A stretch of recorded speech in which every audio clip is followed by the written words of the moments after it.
Hello everyone, welcome back to our channel. In today's video I will show you how to plot fitted and raw EIS data together in Origin so that we can easily compare our experimental data and the fitted data. In my previous video I showed you how to use ZView software and now how to fit an equivalent circuit to your EIS data. If you haven't watched that video, you can check it out first. Now after fitting our EIS data in ZView, we need to extract the fitted data and plot it together with the raw data in Origin. So let's get started. As you can see on my screen, I have already pasted all the data into Origin. Here column A contains the S1 fitted real data, which means the fitted Z real data for sample 1. Column B contains the S1 fitted imaginary data, and that is imaginary, and then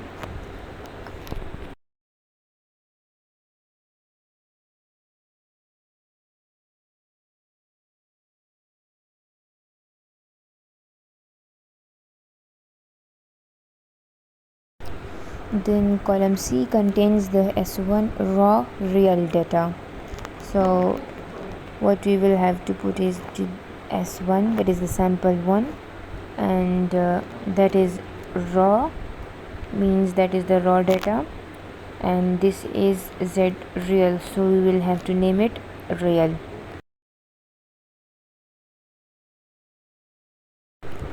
Column D contains the S1 raw imaginary data, so label it as sample 1 S1 raw, that is the raw data, and it's Z imaginary, so we will name it as IMAG, that is imaginary data.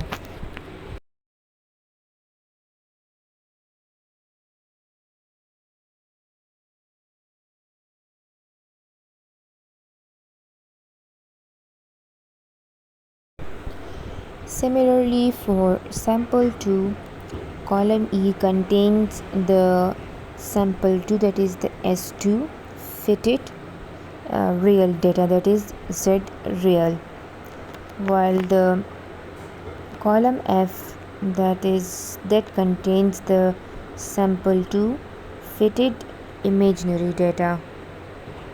So type sample 2 S2 fitted, that is the fitted data, and it's Z imaginary. Now the column G contains S2, that is the sample 2 raw Z real data, so S2 raw, and that is real data, Z real. Now the column H contains the sample 2 raw imaginary data, so type it as S2 raw imaginary, that is Z imaginary.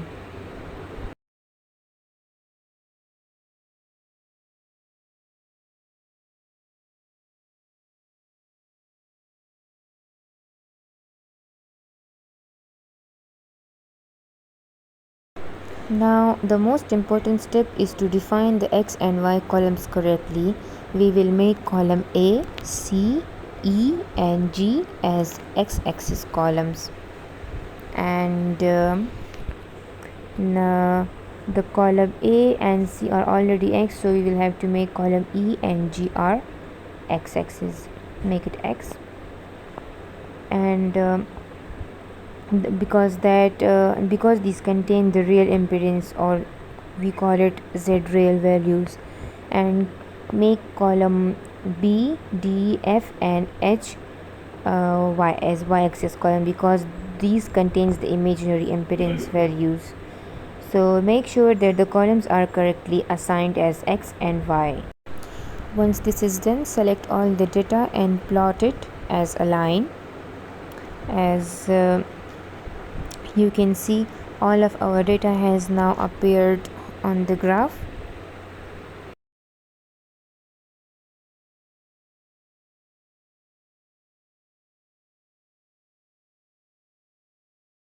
Now to make the graph more visible, so we will increase the line thickness. You can adjust the thickness according to your preference so that your data is clearly visible.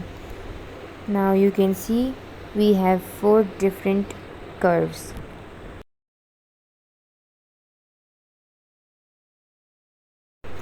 The black and the red curves belong to sample 1, while the blue and the green curves belongs to sample 2. For sample 1, the black curve represents the fitted data, while the red curve represents the raw data. For sample 2, the blue curve represents the fitted and the green curve represents the raw. Now you want to make a clear distinction between raw and fitted data. For this, right click on any of the curve and select ungroup. The black curve is our fitted data, so select this curve and change its plot type from line to scatter. This will display the fitted data as individual symbols. Similarly, for the sample 2, select the blue fitted curve because the blue one is the fitted one, and change it to scatter as well. Now we need to make the colors of the fitted data the same as their corresponding raw data. So for sample 1, the raw data is red, so we will change the fitted symbol to red as well. We have to select the black symbol,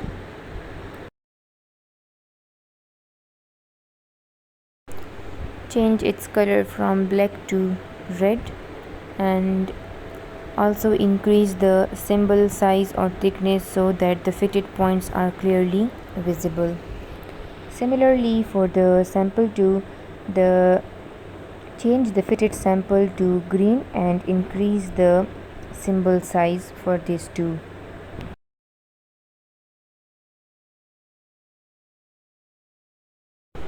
Now we have clearly separated the raw and the fitted data. The continuous curve represents the raw data while the symbol represents the fitted data. Next, we will change the connection style of the raw data. So select the red curve, right click on it and open the plot detail. Go to the connect option and change the connection type to B-spline.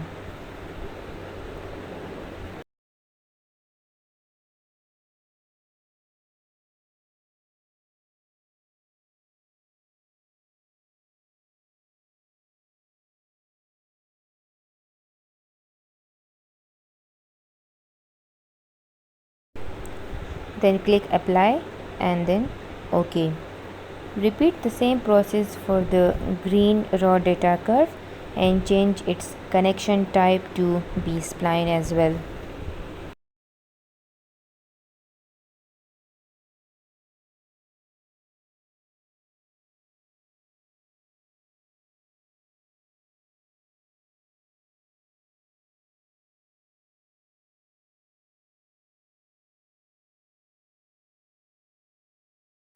Now our curves look much smoother and more representable.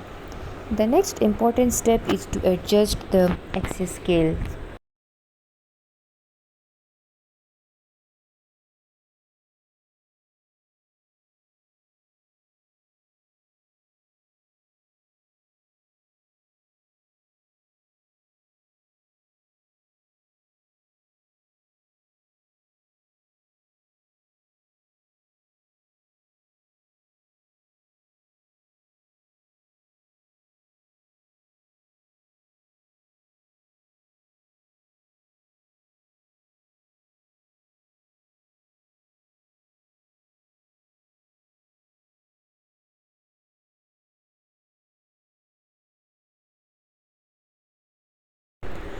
Double click on any axis to open the axis dialog.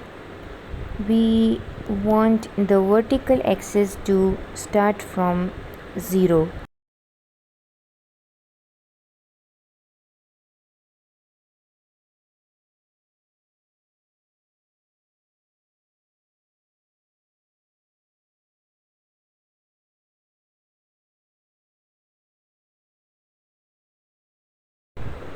Change the values from 0 to 30. Now we will have to change the horizontal 2, so it's from -5, make it from 0. Now as you can see that currently the y-axis ends around 30, while the x-axis ends around, I think it's something 50. Yes, that is 50. So for an EIS Nyquist plot, it is important to keep the x and y axis on the same scale so that the shape of the semicircle is represented correctly. Therefore, we will change the y-axis maximum values from 30 to 50. So make the vertical from 0 to 50.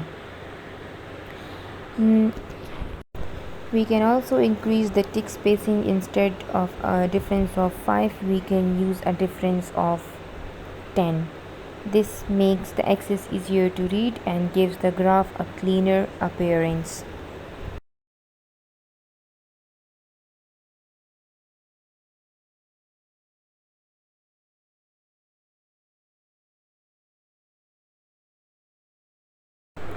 After that, we can increase the line thickness slightly more to make the graph suitable for presentation.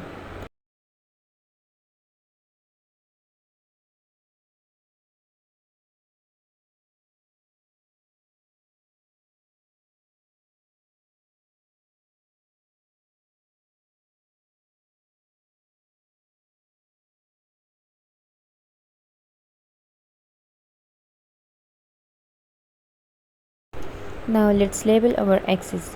For the x-axis, we will write Z real, that is Z and RE for real, and its unit is ohm, so OHM, ohm. We will make RE into the subscript.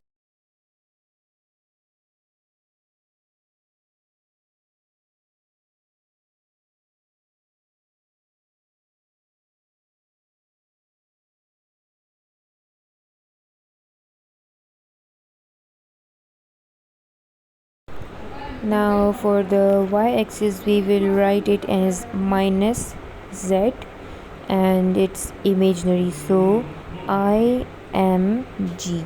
imaginary, and its unit is ohm.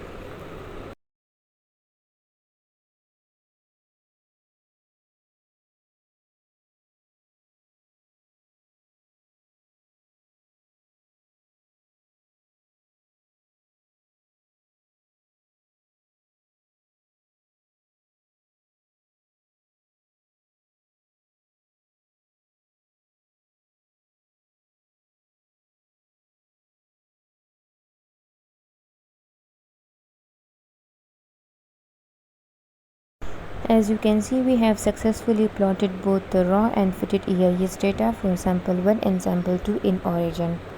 The raw data is represented by the continuous curve, while the fitted data is represented by the symbols. This type of plot allows us to visually compare how well our equivalent circuit fits the experimental EIS data.